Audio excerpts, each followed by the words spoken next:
लोग wheel of time season 3 में जाने से पहले सीजन 2 की एंडिंग को समझ लेते हैं, एक्सप्लेन कर लेते हैं। लास्ट एपिसोड ऑफ सीजन 2 यानी 8th एपिसोड काफी अमेजिंग इवेंट्स को कैरी करके गया था और एक अनएक्सपेक्टेड एंडिंग डिलीवर करके गया था। Also solid Cliff hanger ending देकर गया था, जहां हमने देखा था लैनफियर रैंडल थॉर को फार्म में लाने में सफल हुई थी।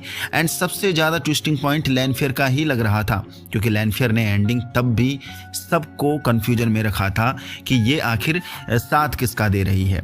यस, उसके दिल में कहीं ना कहीं अपने ड्रैगन के लिए मोहब्बत तो जगी ही थी, जो पहले की मोहब्बत थी, जो साफ देखने में मिल ही रहा था।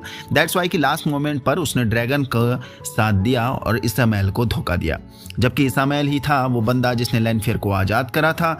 एक बार के लिए उस पॉइंट तक यही लग रहा था कि लैनफियर ड्रैगन को अभी भी धोखा ही दे रही है, जबकि लैनफियर इसामेल को सपने में आकर उससे मिलने आई थी, मिंगल बातें वगैरह हुई थी। एंड वहाँ पर उसने ड्रैगन के बारे में बताया था कि वो ड्रैगन को फार्म ले आने में सफल हुई है, बट इसामेल अभी ड्रैगन के लिए तैयार नहीं था। उसके बाद भी एक म्यूचुअल अंडरस्टैंडिंग लैनफियर एंड इसामेल दोनों के बीच में देखने को मिल ही रही थी। एंड इसामेल का ये बार बार कहना कि लैनफियर ने बिट्रे किया है, धोखा दिया है, एक बार के लिए लग रहा था कि ये एक फेक इंप्रेशन जनरेट कर रहा है, ये दिखाने के लिए कि यस लैनफियर ने सच में धोखा दिया है, बट लैनफियर ने वाकई में धोखा दिया उसे। पर दूसरी तरफ हमने देखा था एमरलिन जो ड्रैगन को व्हाइट टावर में ही कैद रखना चाहती थी, यानी रैंडल थॉर को, पर मोरेन उसे जैसे तैसे की जादुई गेट से बाहर लाना चाहती थी, यानी फार्म तक। एंड उस मुहिम को लैनफियर ने कंप्लीट करा जब एमरलिन ने मोरेन को रोका था। एंड यहाँ मैं समझ रहा था कि एमरलिन और काफ़ी पावरफुल होगी एंड लैनफियर से ज़बरदस्त मुकाबला देखने को मिलेगा, 1-on-1, मतलब काफ़ी तैयार था। लेकिन लैनफियर ने एक ही झटके में एमरलिन को मात दे दिया। सो फ्रॉम दैट इंसिडेंट भाई मैं लैनफियर के लिए पूरा तैयार हूँ, क्योंकि नॉर्मल आइसिडाई इसके सामने कुछ भी नहीं है। लैनफियर के सामने मोरेन को तो ये चुटकी में मसल देगी। खैर मोरेन ने अपनी सॉलिड रोल प्ले किया था लास्ट एपिसोड में, जब रैंडल थॉर को विलेन आइसिडाई सील्ड लगाकर उसकी पावर को होल्ड कर रहे थे, यानी इसामेल से लड़ने नहीं दे रहे थे। जब रैंडल थॉर अपनी पावर का इस्तेमाल नहीं कर पा रहा था, तब मोरेन ने ही उनकी शिप्स को, यानी विलेन्स की शिप्स को तोड़कर रैंडल थॉर के ऊपर जो भी सील्ड लगाया था, वसीकरण लगाया था, उसको हटवाया था। देन रैंडल थॉर ने इसामेल को एक झटके में ही साफ कर दिया था, उसके बाद एक झटके में।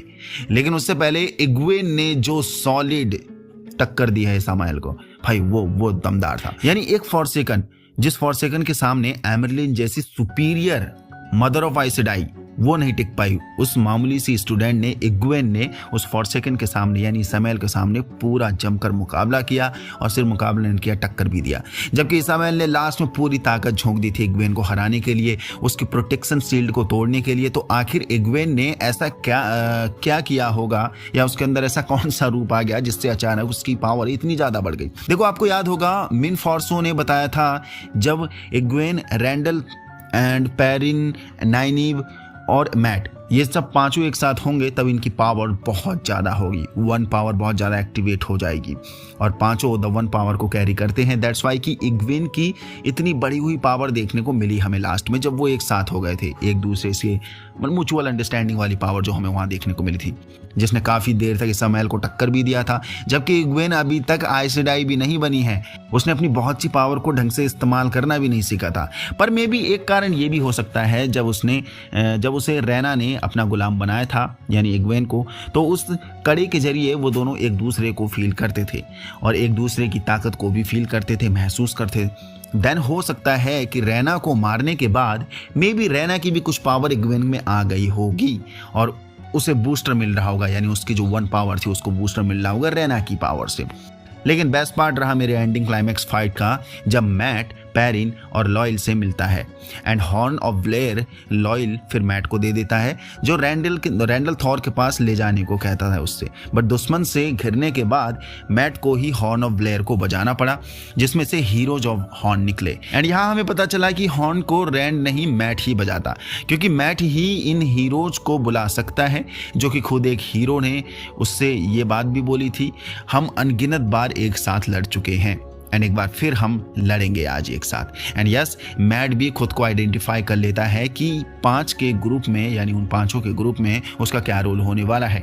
मैट एक नाइट है, एक वॉरियर, पावरफुल वॉरियर।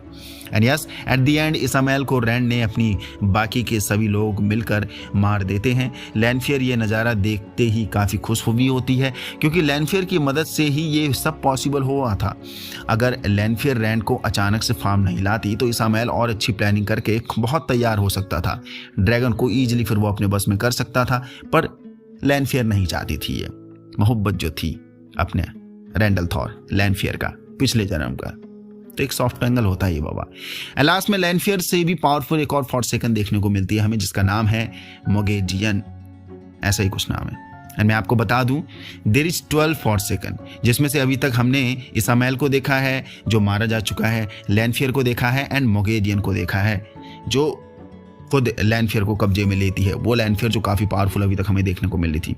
अगर सारी फॉरसेकन आज़ाद होकर एक साथ आ गए तब तो ये सभी की धज्जियां उड़ा देंगे। तो देखते हैं ये सीजन 3 में किस हद तक पागलपन देखने को मिलेगा हमें। क्या सारी जितने भी रेस्ट ऑफ द फॉरसेकन बचे हुए हैं क्या सब आज़ाद हो जाएंगे, या सिर्फ लैनफियर एंड मोगेडियन ही देखने को मिलेंगे। मोगेडियन चाहती है कि रैंडल थॉर को वो कब्जे में ले लें, क्योंकि वो चाहते हैं कि ड्रैगन उनके साथ हो, बट लैनफियर ड्रैगन को अलग से रखना चाहती है। वो है वो सीजन 3 में हमें देखने को मिलेगा। तो किसका इंतजार है भाई? नए लोग कीप इन टच। इस वीडियो के बाद मैं सीजन 3 की एंडिंग एक्सप्लेन वीडियो भी ले आऊँगा, एक्सप्लेनेशन एंड ब्रेकडाउन वीडियो भी ले आऊँगा, ताकि उसमें क्या क्या हुआ है वो सब हम खुलकर बात कर सके। और आज होंगे पहले 3 एपिसोड रिलीज, तो उन पहले 3 एपिसोड को हम डिटेल में अच्छे से कवर करने वाले हैं। देन उसके बाद रीचर सीजन 3 एपिसोड 6 भी ड्रॉप हुआ है, तो उस पर भी बात करेंगे। उसकी एक्सप्लेनेशन वीडियो भी आपको आज या फिर कल सुबह तक मिल जाएगी। बहुत कुछ है बाबा, एक साथ इतने सारे प्रोजेक्ट रिलीज हुए हैं, समझ में नहीं आ रहा किस पे काम करें किस पे नहीं करें, बट सभी प्रायोरिटी हैं सभी। यहाँ तक पहुँच गए तो इसका मतलब वीडियो पसंद आई है। पसंद आए तो लाइक कर दीजिए, नया हो तो चैनल को सब्सक्राइब कर दीजिए। जय हिंद।